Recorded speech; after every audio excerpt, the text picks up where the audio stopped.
행운의 구독자 여러분 안녕하세요. 럭키세븐입니다. 자, 오늘 제가 이런 것들을 좀 준비를 해봤습니다. 니켈 수소 배터리, 니크롬선, 그리고 멀티미터입니다. 배터리의 내부 저항 측정 다시 해볼 겁니다. 과거에 올렸던 영상이 아무리 생각을 해봐도 조금 위험할 수가 있기 때문에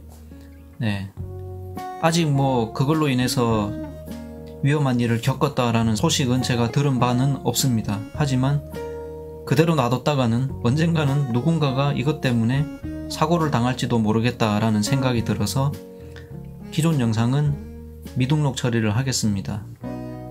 기존 영상은 이건 저의 순수한 호기심에 의해서 출발을 한 거예요. 배터리의 종류별로 최대 단락 전류가 얼마나 나올까 라는 호기심에서 단락 전류를 재다가 이왕 잰 김에 그러면 내부 저항도 알 수 있겠다라는 취지에서 내부 저항을 단락 전류를 가지고 측정을 했던 것이지, 원래 실무적인 용도로 배터리의 내부 저항을 측정할 때는 그렇게 하면 안 됩니다.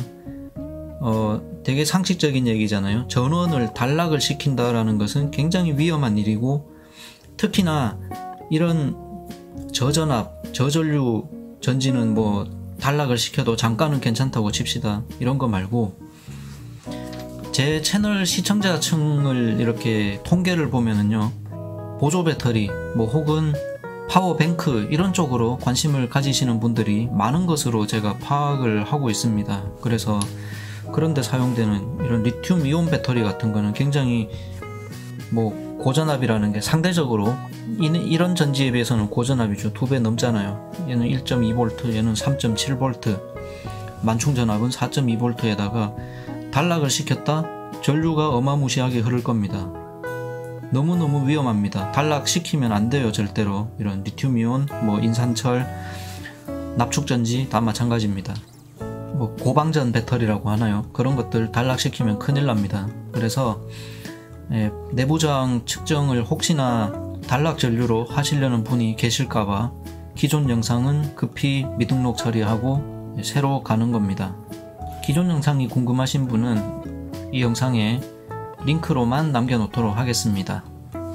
정상적인 방법으로 내부 저항 측정하는 것은 이렇게 하면 됩니다. 순수하게 지금 무부하 상태에서 배터리의 전압을 먼저 측정을 합니다.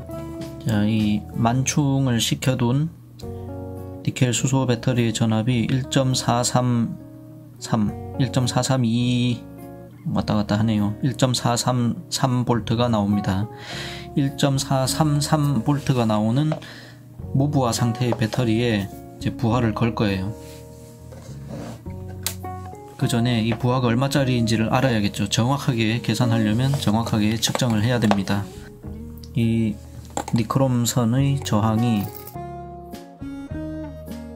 5.8ohm이 나오네요. 5.8ohm짜리의 저항을 걸었을 때 전압이 얼마가 나오는가를 다시 보면 됩니다. 전압 측정 모드에 놓고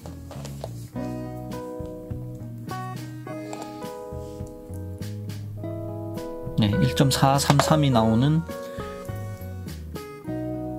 배터리를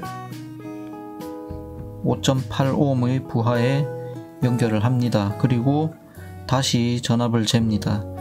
자, 전압 측정은 이 모양새가 꼭 건전지의 양단을 측정하는 것처럼 보이지만 내부 저항을 고려한 회로도 관점으로 봤을 때 부하 양단의 전압이다 라고 보시는 게 더 타당합니다. 자, 이렇게 하고 전원을 넣습니다. 그러니까 1.397V가 나오네요. 1.39, 좀 떨어지고 있습니다만 1.397로 하겠습니다. 1.397. 그러면 아까 1.433일 때보다 1.397 약간의 전압 강화가 일어났죠.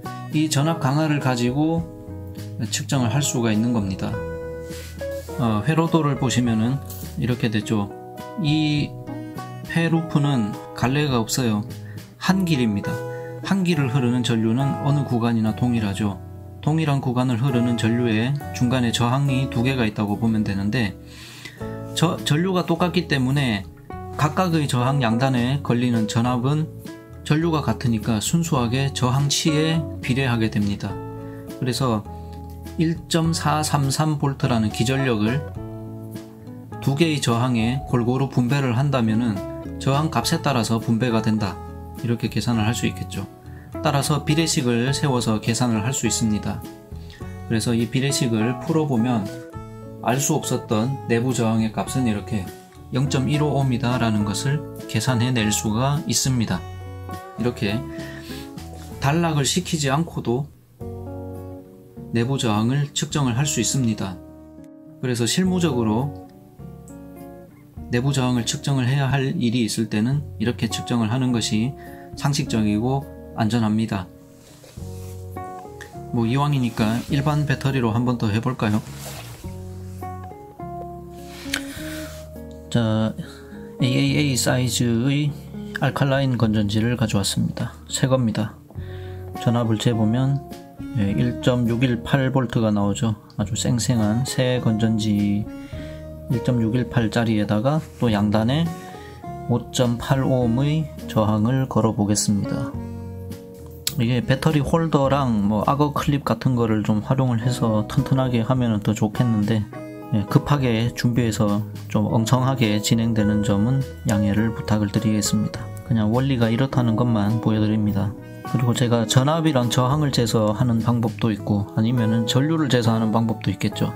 상황에 맞게 활용을 하면 됩니다.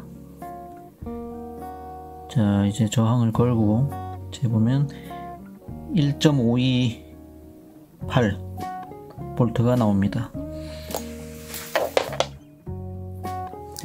그래서 비례식을 세워서 풀어보면 미지의 내부 저항 X는 0.345ohm이 되는 것을 알 수가 있습니다. 일반 알칼라인 건전지보다 이런 니켈 수소 배터리가 내부 저항이 더 작은 것도 덤으로 알 수가 있네요. 자, 이번에는 18650 리튬 이온 배터리입니다. 만충한 지 시간이 조금 지났기 때문에 자연 방전으로 인해서 무부하 상태일 때 전압 값이 4.155V가 나오는 리튬 이온 배터리,